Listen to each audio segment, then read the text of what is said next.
আপনি যদি কাউকে জিজ্ঞেস করেন বাংলাদেশের সবচেয়ে বিশ্বস্ত ও মানসম্মত ওষুধ কোনটি, তবে যে নামটি সবার আগে আসবে তা হলো স্কয়ার। কিন্তু এই বিশাল সাম্রাজ্যের শুরুটা কি রাজকীয় ছিল? না, এর শুরুটা হয়েছিল মাত্র 120 বর্গফুটের একটি ছোট্ট দোকানে আর 4 বন্ধুর অদম্য জেদে। সম্মানিত সুধী, পাবনার আতাইকোলা থেকে আমি আপনাদের স্বাগত জানাচ্ছি। আমরা আজ এমন এক পবিত্র মাটিতে এসে দাঁড়িয়েছি যে পবিত্র মাটি একজন সৎ ব্যবসায়ী জন্ম দিয়েছিল। একজন ফার্মেসি ব্যবসায়ী থেকে দেশের শীর্ষ ফার্মাসিউটিক্যাল জায়ান্ট স্যামসন এস চৌধুরীর জন্ম হয়েছিল এই আতাইকোলার মাটিতে।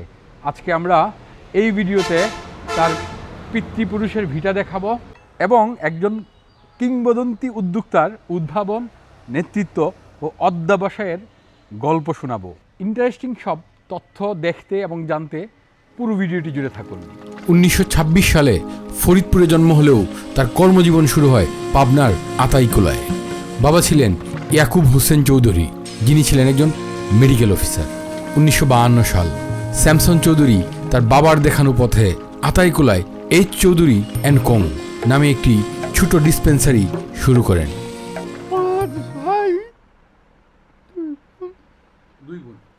শুরুর গল্প হিসাবে আমি বলতে চাই, প্রথমে সে যুদ্ধে যায়, যুদ্ধের থেকে আসে এবং ওই পোস্ট অফিসে চাকরি পায়। এক পোস্ট অফিসে চাকরি নেওয়ার জন্য পশ্চিমারা তাদের যত্রতত্র ব্যবহার করত, যেমন গাই পুষত, নিজে পোস্টমাস্টার গাভী সরানোর জন্য তাকে ডাকতো, স্যামসন আমার গাই নিয়ে আসো। স্যামসন চৌধুরী খেয়াল করলেন সিরাপের গুণগত মান কিছুটা কম বলে মনে হচ্ছে। তখন কারখানার অবস্থা খুব একটা ভালো ছিল না। যে কেউ হলে হয়তো লোকসানের ভয়ে চুপ থাকত, কিন্তু স্যামসন চৌধুরী ছিলেন একেবারেই আলাদা। তিনি নিজের পকেটের টাকা খরচ করে বাজার থেকে সেই ব্যাচের সব সিরাপ তুলে নিলেন এবং ড্রেনে ফেলে দিলেন। তিনি বলতেন, ব্যবসা মানে শুধু টাকা নয়। আর এই নীতির কারণেই ডাক্তার এবং রোগীদের আস্থা তিনি অর্জন করতে পেরেছিলেন। ধর্মের উপরে তার বিশ্বাস ছিল অগাধ। তিনি যদিও তার বাবা ছিল মুসলিম পরিবার এবং মুসলিম পরিবার থেকে তিনি আসেন খ্রিস্ট ধর্মে। আমার দাদা অর্থাৎ ইয়াকুব হোসেন চৌধুরী, আর তার বড় ছেলের নাম হচ্ছে শিমশন এইচ চৌধুরী, তারপরে সুশোভন চৌধুরী, তারপরে সত্যেন চৌধুরী, অমর চৌধুরী, সমর চৌধুরী, আর 2 বোন। এক বোনের নাম টুনু আর এক বোন ইন্ডিয়া, সে মারা গেছে, তার কোনো আর অস্তিত্ব আমরা পাইনি। সম্মানিত সুধী, আমরা এখন চলে এসেছি স্যামসন এস চৌধুরীর পিতৃভিটায়। এই ঘরে তিনি জন্মগ্রহণ করেছিলেন। এটাই তাদের আদি ঘর, তার বাবার হাতে তৈরি। আমরা ড্রয়িং রুমে দাঁড়িয়েছি এখন। এখানে প্রচুর ফটোগ্রাফস আছে, আপনারা দেখতে পাচ্ছেন। এই যে মাঝখানে আমি যদি দেখাই, এই ছবিটা তো আপনারা দেখতে পাবেন, মাঝখানে বসে আছেন স্যামসন এস চৌধুরী। এই আরেকটি ছবি, এই ছবিটা হচ্ছে ওনার মায়ের। আর এইখানে সবার পারিবারিক ছবি। এইটা হচ্ছে ওনার বাবার ছবি, ইয়াকুব হোসেন চৌধুরী ওনার বাবার নাম। এইখানে স্যামসন এস চৌধুরী ওনার সহধর্মিণী, ওনার ছোট ভাই সর্বকনিষ্ঠ, ওনার সহধর্মিণী। প্রচুর পারিবারিক ফটোগ্রাফস আছে। সামনেই রাস্তা, এইটা তাদের একেবারে পিতৃভূমি। এই আদি ঘরটাই এখনও আছে, যে ঘরে স্যামসন এস চৌধুরী জন্মগ্রহণ করেছিলেন। আমরা আপনাদেরকে দেখাচ্ছি সেই বাড়ি। একজন ফার্মেসি ব্যবসায়ী, যিনি প্রথমে চাকরি করেছেন পোস্ট অফিসে। এই কেরানির চাকরি তিনি করতে পারেন নাই। এই দাসত্বের চাকরি ছেড়ে তিনি ব্যবসা শুরু করেছিলেন, স্বাধীন ব্যবসা। যে ব্যবসা করে তিনি সৎ থেকেছেন, ন্যায়নিষ্ঠ থেকেছেন। এই ন্যায়নিষ্ঠ থেকে এই ব্যবসা করেই তিনি বাংলাদেশের শ্রেষ্ঠ ফার্মাসিউটিক্যাল জায়ান্টে পরিণত হয়েছিলেন। পরবর্তীতে স্কয়ার গ্রুপ অফ কোম্পানি সারা বাংলাদেশের একটি বড় প্রতিষ্ঠানের রূপ নেয়। খ্রিস্টান ধর্মের এই মানুষটি ছিলেন উদার এবং মানবতাবাদী। তার কাছে ধর্ম এবং আঞ্চলিকতা খুব একটা ম্যাটার করতো না। তিনি সব ধর্মের সব বর্ণের মানুষের সাহায্যেই এগিয়ে আসতেন।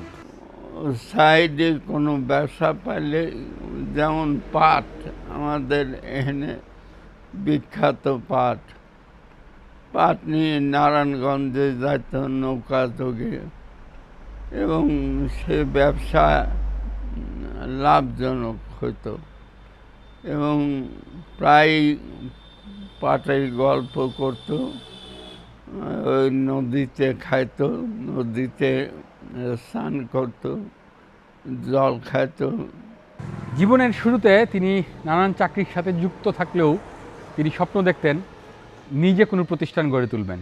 স্যামসন চৌধুরী বিশ্বাস করতেন কেউ যদি থেমে যায় তাহলে আরেকজন এসে তাকে অতিক্রম করে চলে যাবে। সেই জন্য তিনি সবাইকে চলার পরামর্শ দিতেন, থামান নয়। তিনি প্রথমে পাবনাতে ছোট্ট একটা পরিসরে 5,000 টাকায় তিনি ব্যবসা নিবিষ্ট হন, এবং তখনকার দিনে কৃমির ওষুধ বেশি চলতো, এবং সেই কৃমির ওষুধ নাম ছিল ওয়ান পেল নামের একটা ওষুধ কৃমি জাত করে, বাজারজাত করে, এবং প্রচুর পরিমাণে সেই ওয়ান পেল তিনি বিক্রি করেন, এবং অনেক ওখান থেকেই ওনার উৎপত্তি, এবং ছোট্ট পরিসর থেকে আজকে তিনি এত বড় প্রতিষ্ঠিত হয়েছে শুধুমাত্র তার কায়িক পরিশ্রমে। এবং তিনি পরিশ্রমকে সবসময় প্রাধান্য দিতেন, এবং তার একটা কথাই সে সবসময় বলতো, বিশ্বস্ত, যার জীবনে বিশ্বস্ততা আছে সে অবশ্যই প্রতিষ্ঠিত হবে। এটা তার কথা ছিল, এবং তিনি সেই মতোই পরিচালিত হতেন। বাংলাদেশ ব্যাংকের সাবেক গভর্নর ডক্টর ফরাসউদ্দিন আহমেদ এক আলোচনায় তিনি বলেছিলেন স্যামসন এস চৌধুরী হচ্ছেন অর্থনীতির দার্শনিক। এই দেশের জন্য সে অক্লান্ত চেষ্টা করছে যাতে তাদের মাঝে কিছুটা সাহায্য করতে পারে এমন কিছু ওষুধ। তখন একই ওষুধ ছিল ম্যালেরিয়া, কালাজ্বর, এই সব ওষুধ তিনি আনতেন এবং তাদের মাঝে ছড়িয়ে দেওয়ার জন্য চেষ্টা চালায়, এবং কুইনেন মিক্সচার বাবা করে দিতেন। তিনি দীর্ঘদিন দেশের সর্বোচ্চ করদাতা ছিলেন। 2007-8 সালের তত্ত্বাবধায়ক সরকারে তার ছেলে তপন চৌধুরী উপদেষ্টা হয়েছিলেন। ওই সময়ে স্কয়ার সরকারের একটি কাজ পায়। যেহেতু তার ছেলে সরকারে আছে, এই জন্য স্কয়ার ওই কাজটি করে নাই। এটা কনফ্লিক্ট অফ ইন্টারেস্টের জায়গা থেকে তারা এই কাজটি ছেড়ে দিয়েছিল, ভবিষ্যতে মানুষ যেন কথা তুলতে না পারে। বাকবাকৃততার মধ্যে, অর্থাৎ কারোর সাথে বেশি মিশত না, তার মতো তিনি মিশতেন। এবং তিনি যখন মানে উপর জগতে চলে গেলেন, তখন বিভিন্ন সময় তিনি বিভিন্ন লোকের সাথে উঠা বসা চলাফেরা করছেন। এবং তিনি যখন আতাইকুলাতে আসছে, ছোট্ট একটা প্রাইভেট কার নিয়ে আসতো। পড়াশোনা ইন্ডিয়াতে করছেন, মেনলি ইন্ডিয়াতে। যখন যুদ্ধ বেজে যায়, পাক ভারত না, এই যে দ্বিতীয় বিশ্বযুদ্ধ লেগে যায় জাপান আর কার সাথে, ব্রিটেনের সাথে বোধহয়। তখন জাপানের অজস্র ঝাঁকে ঝাঁকে আসে বোমা ফেলত ইন্ডিয়াতে, কলকাতায় বোমা ফেলত। তখন সারা দেশের লোক বলে দিল যে যার যার দেশে শেষে চলে যাও। তখন ওরা পড়াশোনা বন্ধ দিয়ে এখানে আসে, পরীক্ষা দেয়, এই প্রথম ব্যাচ। ওই যে ব্যানারটা দেখা যাচ্ছে, ডক্টর ইয়াকুব এইচ চৌধুরী, উনি হচ্ছে স্যামসন চৌধুরীর পিতা। নামটা খানিকটা মুসলিম হলেও তারা কিন্তু মুসলিম না, তারা খ্রিস্টান। 1971 সালে যুদ্ধের সময়ও স্কয়ার মুক্তিযোদ্ধাদের গোপনে ওষুধ দিয়ে সাহায্য করত। স্বাধীনতার পর যখন দেশের ওষুধ শিল্প সংকটে, তখন শ্যামসন চৌধুরী হাল ধরেন। মহান মুক্তিযুদ্ধে তো ওনার অনেক অবদান ছিল, উনি মানুষকে হ্যাঁ, অনেক অনেক সুজানগরের স্বাধীনতা পতাকা উনি তোলে মুক্তিযুদ্ধের সময়। ছোট ছেলে তার মুক্তিযোদ্ধা, মেজো ছেলে মুক্তিযোদ্ধা, আর বড় ছেলে একটু আদুরে ছিল, নানা বাড়ি চলে যায় বারাসাত। 1971 সালে পাক হানাদার বাহিনী শ্যামসন চৌধুরীর এই বাড়িটি সহ এই গ্রামের বেশিরভাগ বাড়ি আগুন দিয়ে জ্বালিয়ে দিয়েছিল, যার ফলে তাদের পারিবারিক মূল্যবান সব জিনিসপত্র তখন নষ্ট হয়ে যায়। ওনার 3 ছেলে, 3 ছেলে 1 মেয়ে। তপন চৌধুরী ম্যানেজিং ডাইরেক্টর, স্বপন চৌধুরী হচ্ছে উনি কর্ণধার আর কি।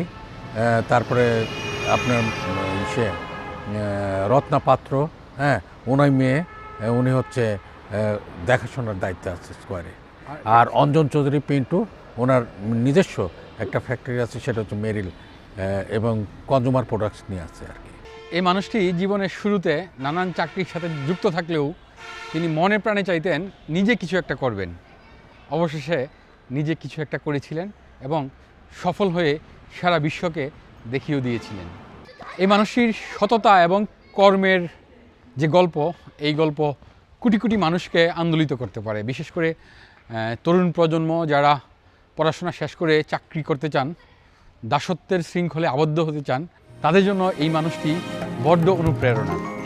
আজ স্কয়ার কেবল ওষুধ নয়, টয়লেট্রিজ, টেক্সটাইল, কনজুমার প্রোডাক্ট সবখানেই শীর্ষস্থান ধরে রেখেছে। ইউরোপ আমেরিকার বাজারে আজ বাংলাদেশের ওষুধ রপ্তানি হয় এই পাবনার মাটি থেকেই। তিনি শুধু একজন ব্যবসায়ী ছিলেন না, তিনি ছিলেন মানবিক মানুষ। গোটা দেশের মানুষের জন্য তো কাজ করেছেনই, পাবনার মানুষের জন্য অনেক কাজ করেছেন তিনি।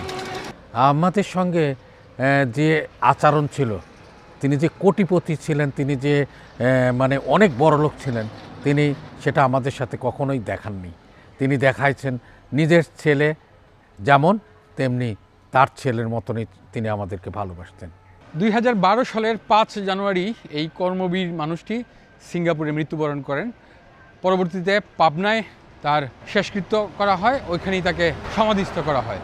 ব্যক্তিগত জীবনে এবং ব্যবসায়িক জীবনে অত্যন্ত সফল এই মানুষটি প্রমাণ করে গেছেন শর্টকাট ছাড়া সততা এবং পরিশ্রম দিয়ে কিভাবে বিশ্বজয় করা যায়।